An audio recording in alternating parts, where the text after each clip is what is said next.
You're lying in bed, lights off, room quiet, just you and your phone. You open your banking app, and there it is, 5 digits, $10,000. You stare at the screen for a second, then a little longer, because that number didn't appear overnight. It took skip dinners out. It took ignoring sales. It took saying, maybe next month, about 100 times. And now somehow it's real, $10,000. You do the quick math in your head. If I just keep doing this, maybe I'll hit $20K, then $50K, maybe even six figures. For a moment, it feels like you cracked something, like you stepped into a different financial world. And in a weird way, you did. But something strange happens right after you cross that number. Not in your account, in the world around you. Suddenly, your bank emails you. Congratulations! You qualify for a premium credit card. Your brokerage sends you an exclusive investment opportunity. Your phone starts suggesting better apartments. Your car suddenly feels older, and your brain whispers something extremely reasonable. You've been disciplined. You deserve to enjoy some of it, which sounds harmless, fair even, but this is where the catch shows up. Because hitting $10,000 doesn't just change your bank balance. It changes how the financial system sees you. You're no longer the broke customer. You're the stable one, the one with income, savings, credit. In other words, you're now profitable.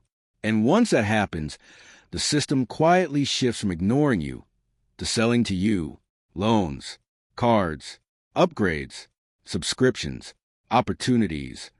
None of them look dangerous. Most feel completely normal. But here's the uncomfortable truth. A huge number of people who hit their first $10,000 eventually fall back below it. Not because they're irresponsible, because the rules change. Hitting the number feels like the finish line. But financially, it's actually the moment the real game begins.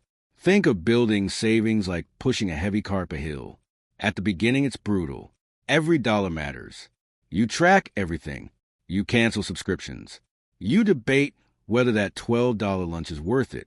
And eventually, slowly, painfully, you reach the top. That's your first $10,000.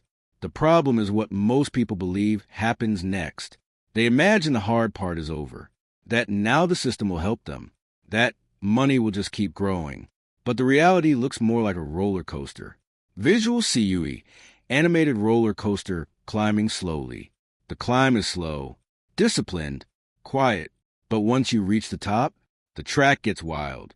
Suddenly there are drops, twists, temptations, and the moment you relax too much, that $10,000 can disappear surprisingly fast. There's data behind this too. According to Federal Reserve surveys, nearly 40% of Americans couldn't cover a $400 emergency without borrowing or selling something. And even among people who managed to build savings, many struggle to keep it.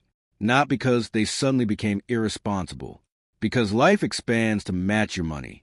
Your lifestyle creeps upward. Subscriptions multiply. Expenses quietly grow. It's like your financial life inflates the moment you have breathing room. And here's the key thing to understand. That's not a personal failure. That's the system working exactly as designed. Companies make money when you spend.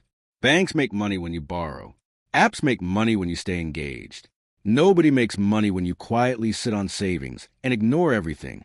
So if you ever felt like managing money gets weirdly harder once you have some, you're not imagining it. That's almost everyone right now. My name is Peter, and I'm weirdly obsessed with how money actually works.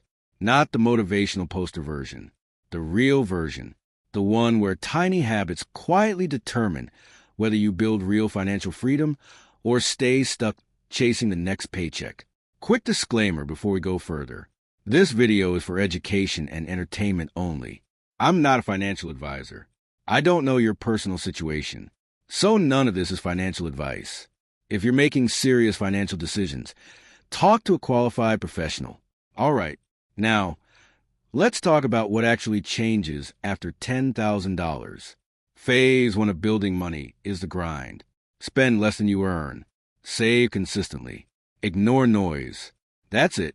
Simple, but emotionally exhausting, because progress is slow.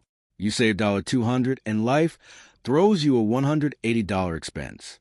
You invest $500, and the market moves $30. It feels like pushing a rock uphill. But eventually you reach that first milestone, $10,000. And psychologically something flips. Your brain remembers every sacrifice. The cheap furniture, the skipped trips, the not right now purchases. So when you finally have breathing room, rewarding yourself feels justified. And honestly, that instinct makes sense. But here's where the system quietly steps in. Banks love stable customers. Stable customers qualify for credit. Credit generates interest. Interest generates profit. So suddenly you're getting better offers. Credit limits increase. Exclusive deals appear. Rewards cards. Travel perks. Upgrade programs. On the surface, it feels like you're leveling up financially.